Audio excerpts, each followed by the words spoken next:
In this video, I'll be going over our export feature.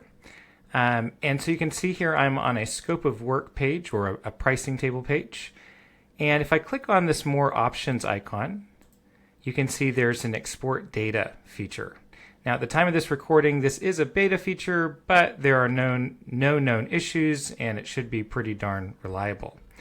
Now, to be clear, when we're talking about exporting data, it's just talking about this scope of work page.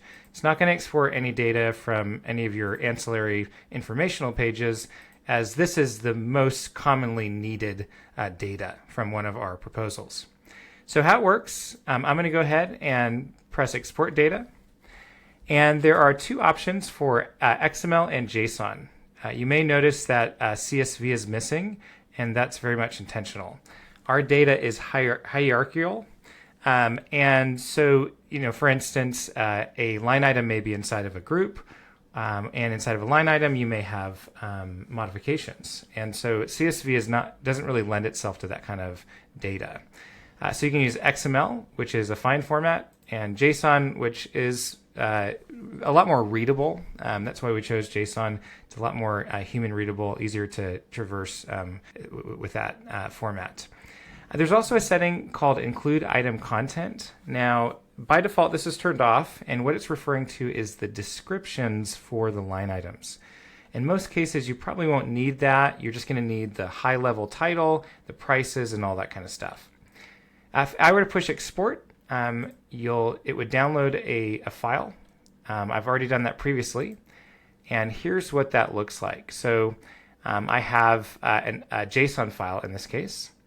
At the top of the file, the name of the business, the contact name, and if something is missing, it just puts this null item here.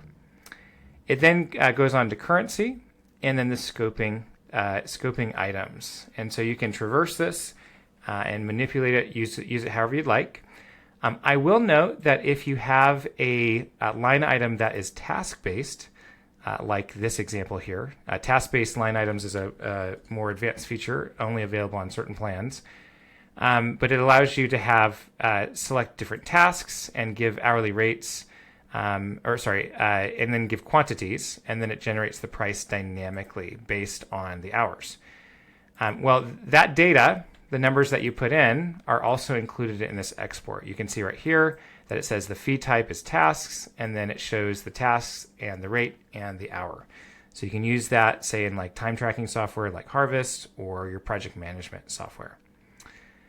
All right, well, that covers what I wanted to go over in this video. The great thing about this feature is it allows you to get your data into another piece of software. Maybe you write a simple script or use some kind of online service to manipulate the data. But there you have it.